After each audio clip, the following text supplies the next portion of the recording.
Which brings me to Jada. There is the man. He is here now. Yeah, he's all here now. Yeah. Okay. Okay, now Jada's question, I'll just find it. Analysing my actions is showing me how much I am sinning towards women. Jada, can you be a bit more specific? Yeah, like sexual actions. Yeah. So you go from one woman to another woman and so forth? Yeah. Yeah. If you just hold the mic up a bit closer. Yep. Yeah. Yep.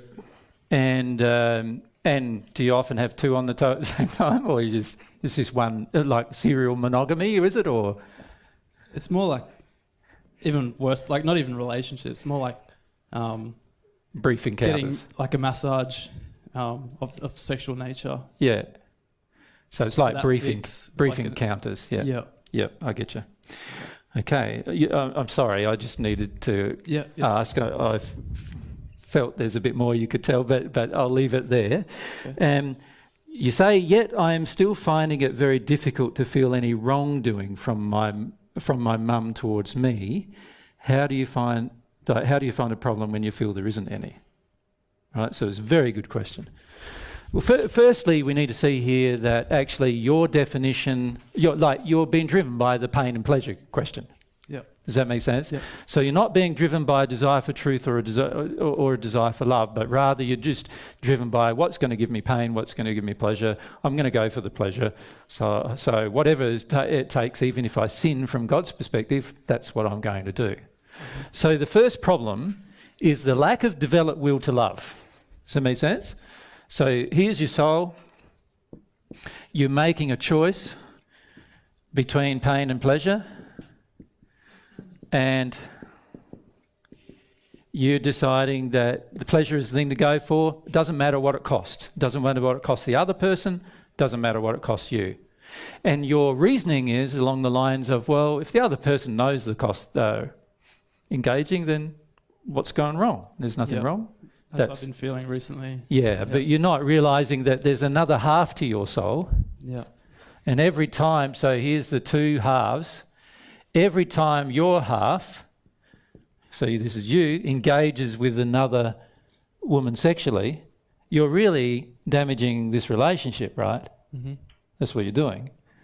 So you're actually damaging yourself in the process. So that there's a lot of truth that you need to become aware of in this process. Mm-hmm. So there's an avoidance of truth, number one. You don't want to accept God's truth about the issue. You also don't want to face the moral issues involved with it. Does that make sense? For the people who you're engaging sexually. So if you engage another woman sexually, she also has a soulmate.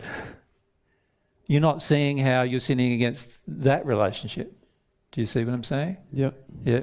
So there's a whole heap of truth that needs to be looked at there. I feel like in my head, I've known that, and I know that.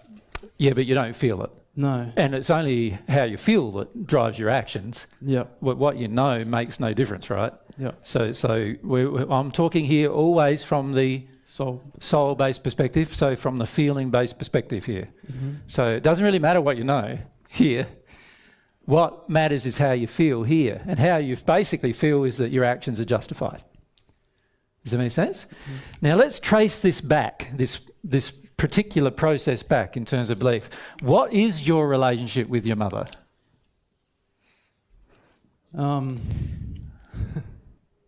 Probably a lot closer than it should be. And when you say a lot closer, then can you? Like I was living at home until.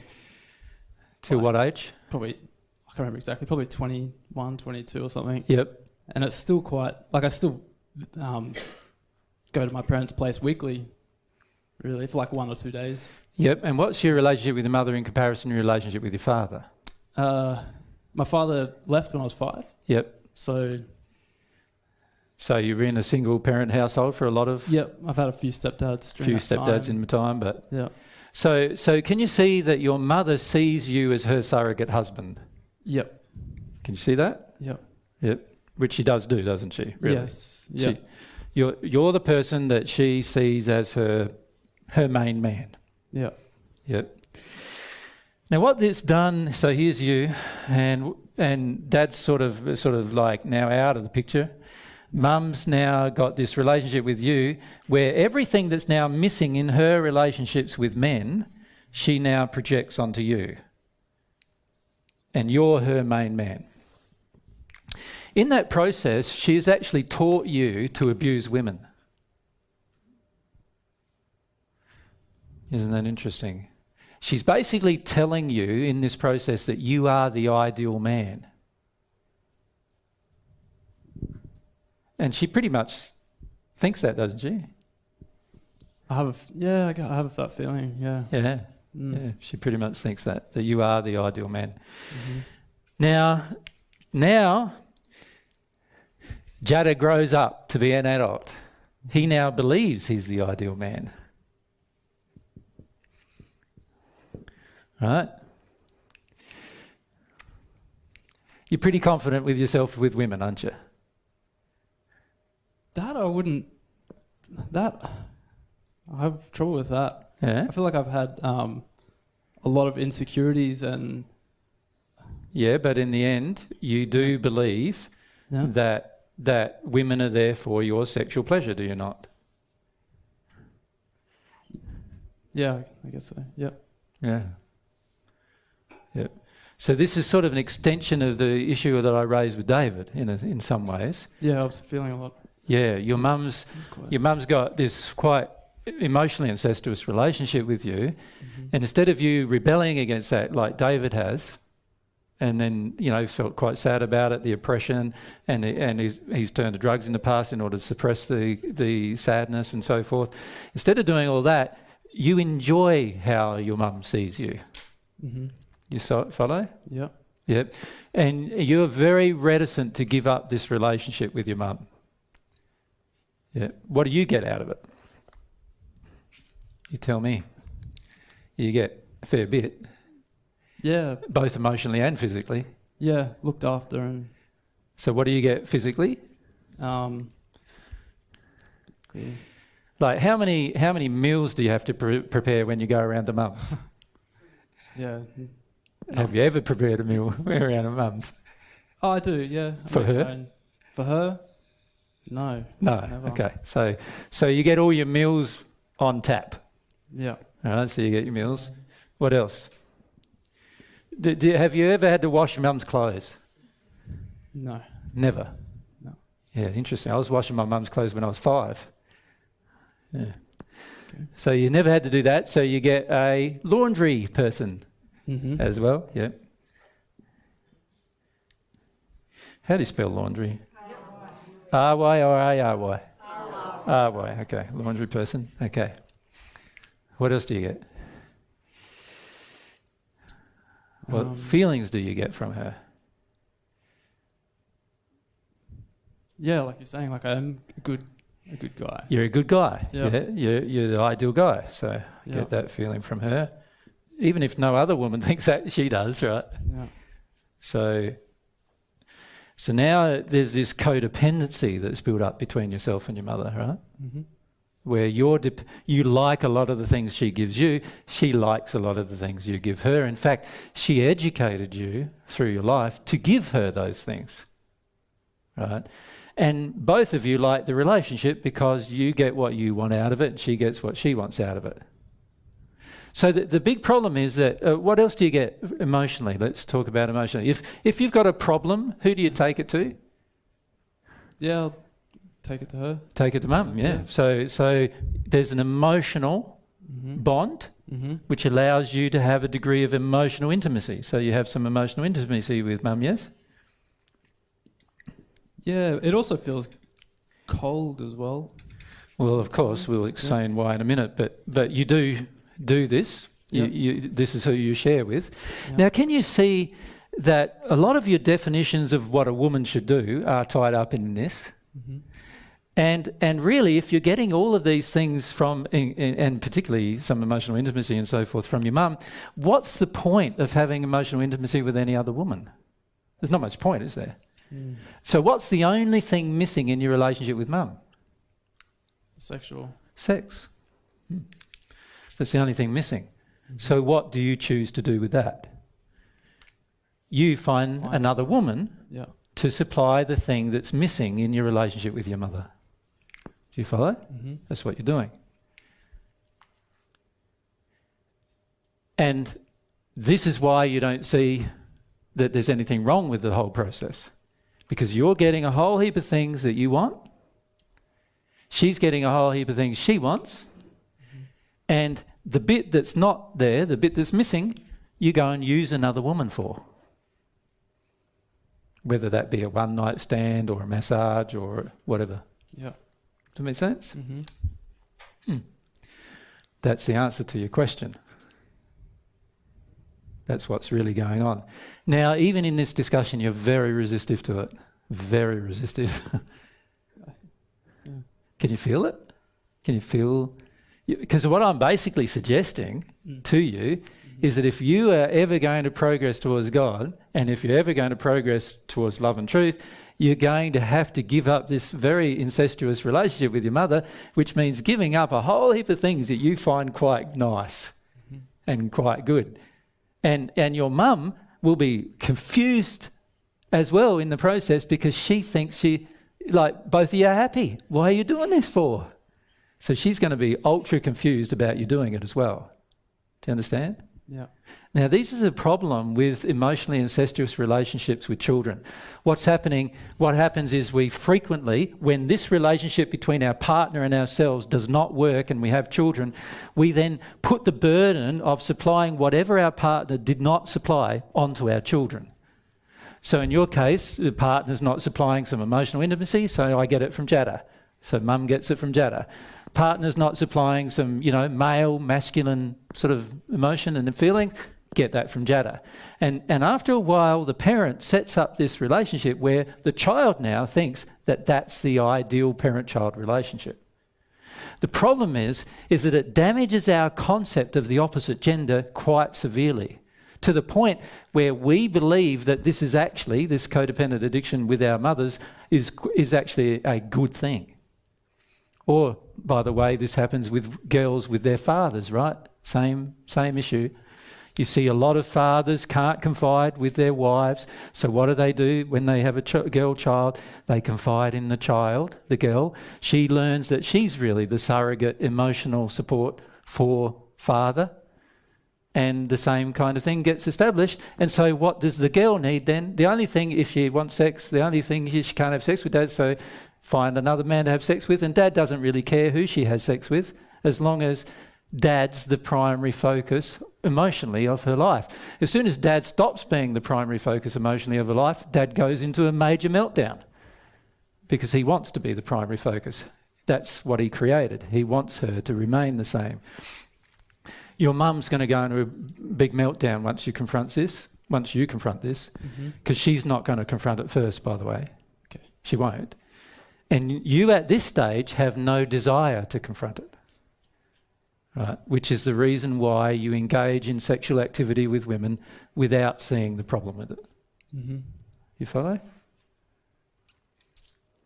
Yep. And it's... Ask away. Yeah, I've just noticed as well that I'm viewing God, and when I'm trying to... I feel praying, but it's obviously all in my head and stuff. This is what I've come to work out. But even that, God seems like a man, like very male to me. And is it? Which is the reason why you struggle with the relationship, right? With God. Yeah. Is that okay? Yep. Yeah, because the belief is that God's a male, but you've had much emotional energy from a man in authority, a man that's older than you or anything like that, because of the breakdown of relationship with dad, and as a result, you can't even really emotionally connect to the concept at this stage. Yeah. Yep. Definitely affecting your relationship with God, and then of course the addiction with the women. And the actual treatment of women means that you can't have a relationship with the feminine side of God either. So both parts of the relationship are interfered with here. Does that make sense? So part of it's going to be able to feel the pain associated with the lack of relationship with your father. And the other part is to break down this codependent addiction with your mother. But you are going to struggle with the desire to do so. I'm finding it hard with, I feel like with my dad, to me that was obvious that there was love withdrawn. Mm-hmm. With mum, I feel like, yeah, she's looked after me at least. Yeah, you feel she loves you. Yeah. Your definition of love is this is what a mother does. Yeah. Yeah, no, that's not true. God is also a mother, and God doesn't do this. In fact, what God does is God wants you to stand on your own 2 feet. Does that make sense? So the reality is this kind of relationship with a parent is actually out of harmony with God's love, but many people engage it because it's codependently satisfying. Yeah. Yeah. So as a truth, that's pretty hard to accept, right? Yeah. And what I'm basically saying is that Jada does not have a desire to address the problems that have associated with it. But once you start to accept the truth from God's perspective, what will happen, Jada, is you'll start seeing, wow, this is probably one of the worst things that could happen to me, actually, to have this kind of relationship. Because it actually severely damages the relationship with the other half of yourself, your soulmate. Not only that, it has severely affected how you see yourself. You are very dependent. Your worth is very tied up with your mother's opinion of you. And if you'll find that if you do try to change this relationship with mum, your mum is going to go into a meltdown. And you know that, she is going to go into a meltdown. And in the process of going into a meltdown, she might say and do things to you that really make you feel like, wow, my mum doesn't care about me at all, right? And that's going to really challenge your own concept of self. So your issue of worth is tied up into this relationship as well. And that's why it's going to be a very difficult thing to break for you. Does that make sense? Mm-hmm. Yeah. But essential if you ever want to have even a decent marriage or a decent partnership with a woman at any time, unless you address this problem, you will not have one. You will live the rest of your life without one, probably. Unless that woman tolerates this very emotionally incestuous relationship, you won't have a relationship. Does that make sense? Yeah. And this is one reason why you don't attract... you're attractive enough man and you've got things going for you, but you don't actually attract women in long-term relationships. Yeah. Mm. Mm. So it's actually affecting a lot of your life, far more than... So at some point you're going to have to weigh the cost-benefit, you know what I mean? Uh-huh. The pain-pleasure. At this stage you feel, no, the pleasure is more, doing this is more than any pain you're getting from it. But at some point, once you start receiving God's truth about the issue, you'll realise actually the pain of what you're doing is far worse, not only now, but long term, than the pleasure you're actually getting from the relationship at this stage. Mm-hmm. Yeah. And also it's also not good for your mother. Yep. Not good at all. Because it prevents her from having her soulmate relationship as well. I can even see that she's having a strong relationship with her dad, my grandfather. Yeah, it's multi-generational, all these problems. Yeah. Yeah. So normally what happens when the parents do this is the opposite gender parent is the parent that the previous generation has a relationship with. So with your mother, she has it with her daddy, right? And so forth. And it goes... each switches gender each subsequent generation because of the addiction. And usually the partners can't handle this relationship, you see. Yeah. So most men get very jealous in this sort of situation where this woman is mostly concerned about what daddy thinks or feels rather than what he thinks or feels. So eventually this guy leaves, which then means that she's looking for a substitute. Eventually he's going to die, so where does the substitute come from? If she's got a male child, that's going to be the substitute. Does that make sense? Yeah. Yeah. Very damaging multi-generational error. Yeah.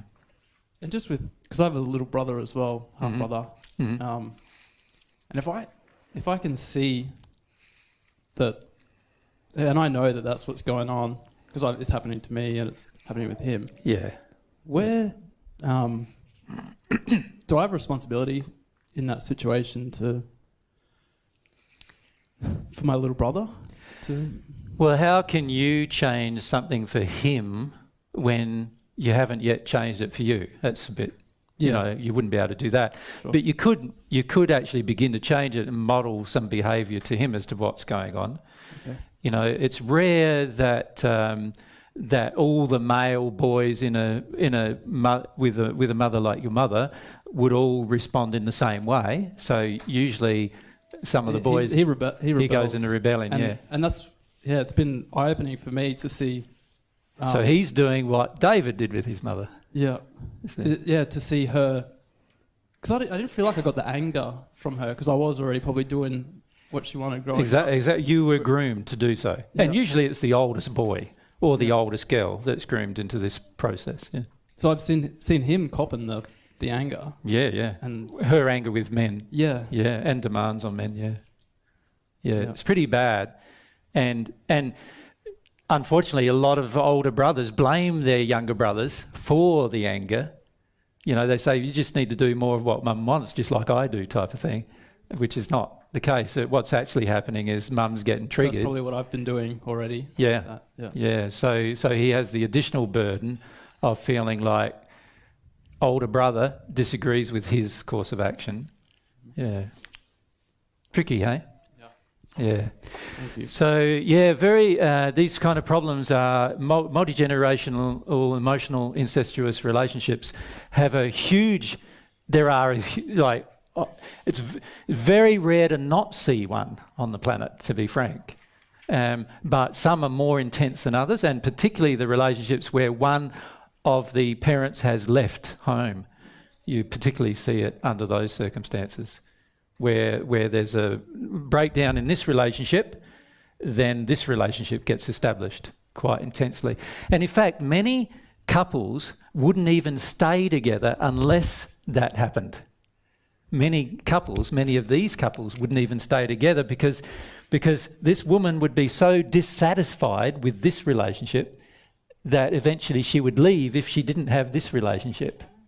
Do you see? So what I see is some couples have been married 60 years and mum's got an incestuous relationship with oldest or youngest brother. It's usually one of them. And she's developed this incestuous relationship over the years, and that's what keeps her in her current relationship as well. She doesn't feel any dissatisfaction with the current relationship. The current relationship provides the sexual connection, and the relationship here provides all the emotional connection. So she feels satisfied. Does that make sense? Not considering the long-term detrimental effects on herself, her partner, or her children, unfortunately.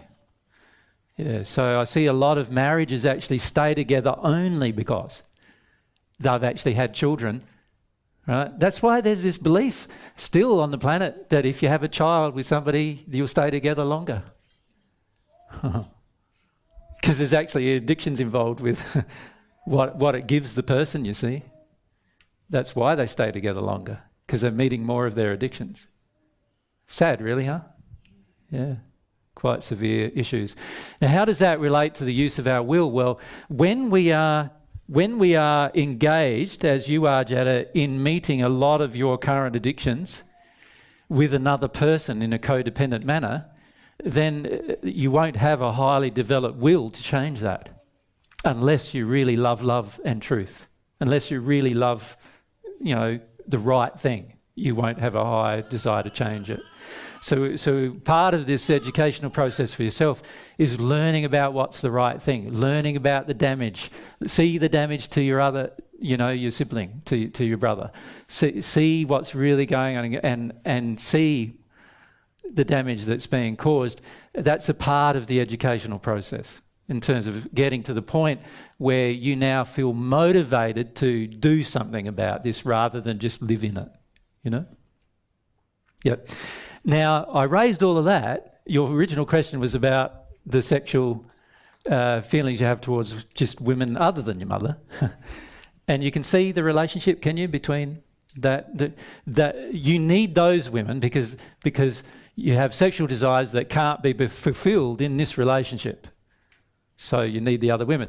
And your mum needs the occasional stepfather, occasional guy, to satisfy her same desires because she can't get those met through you. And that's why you have transient relationships with others, and she also does. Does that make sense? No one permanent. All semi-permanent generally. Stay for a few years, off they go, and so forth. Yep. So you all right with that? You got any more questions?